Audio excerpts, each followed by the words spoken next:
In this video, we're going to talk about truth tables. There are some logical operators that we'll need to know about before we discuss a truth table. The first is the not operator. Any statement can have a value of true or false, and the negation operator is going to change that truth value. If it was true, it becomes false. If it's false, it becomes true. So this is called a negation. The next operator involves two statements. It's called a conjunction.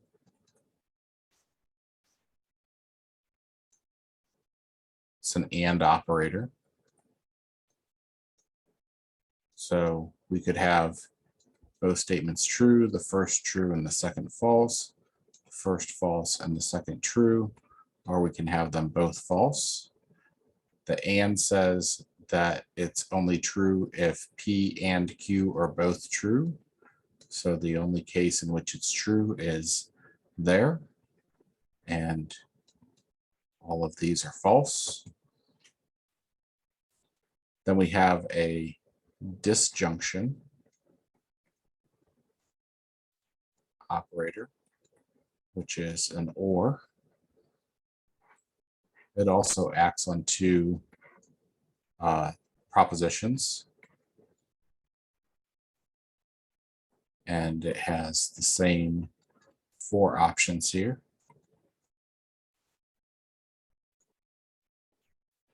P or Q is true if either P is true or Q is true, or both. So if at least one of them is true, it's true. We're going to have some exclusive ors in this class. So it doesn't really have a name, but I'm just going to write exclusive or. And this is something that is abbreviated XOR.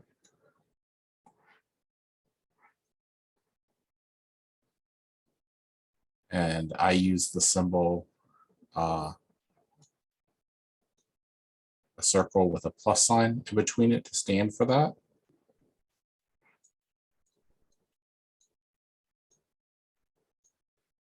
And what that means is that P is Q, or P is true, or Q is true, but not both. So that's the way that we use the word or in English. Lots of times we use the word or different in math than we do in English.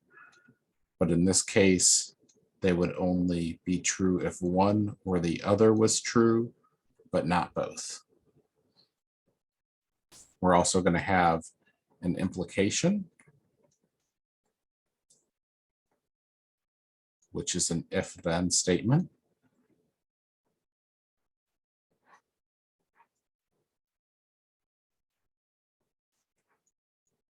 Or implies.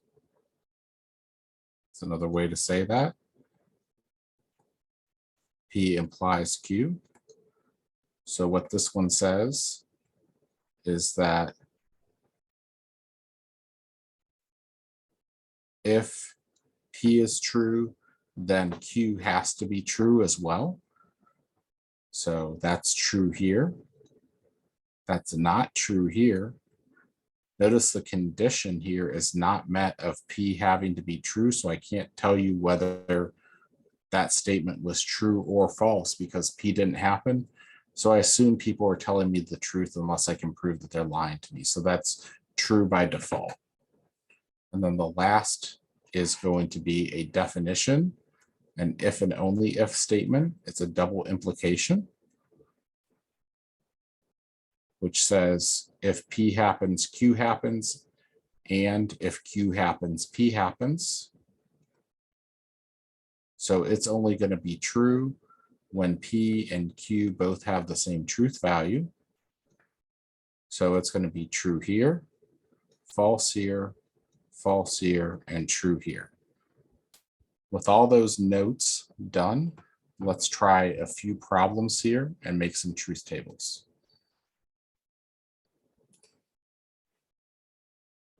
P or Q. Well, we've already made this truth table just a second ago. P or Q Those are F's.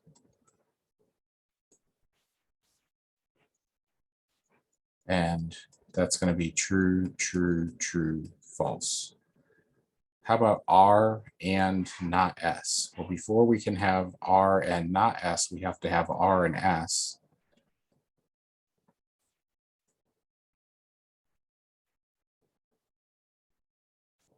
False, true, false, true, false. Now we can have not S, which is false, true, false, true.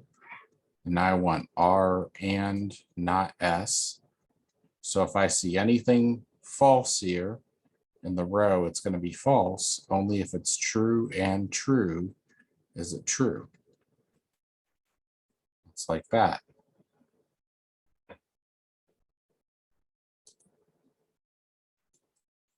Now we're going to get a little more complicated because we're going to have three statements: Q, R, and S. And I didn't talk about this, but I know how many rows I have because it's going to be 2 to the n rows, where I have n is the number of statements that I have here.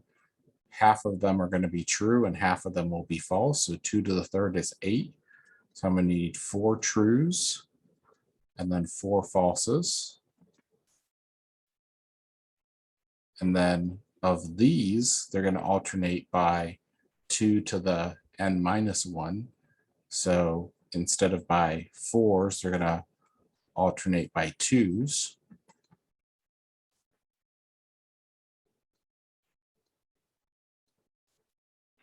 And these are going to end up, this last one being by 2 to the 0, which is 1. So they're going to alternate every other 1. That's how I make sure that I set up every option. Now we have a not R here.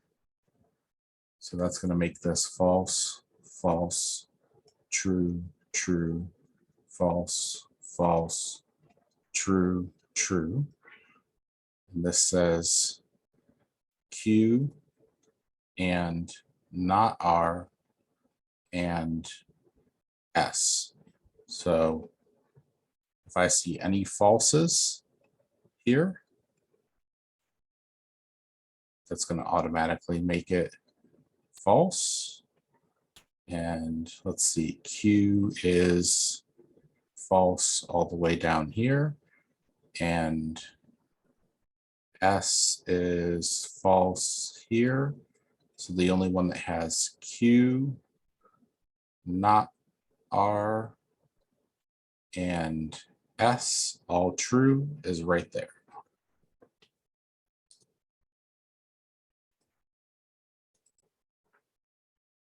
Now we have one last one that says if Q then not R,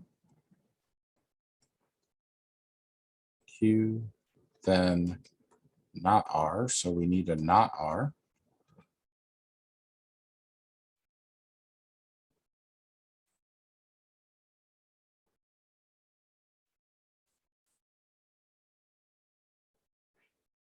Q then not R. So if Q is true, then not R needs to be true. That's true. If Q is false, that's going to be true by default. The only one that's going to be false is true implies false. That's it for truth tables for right now. We'll come back and talk about inclusive and exclusive ORs a little bit more in the next video.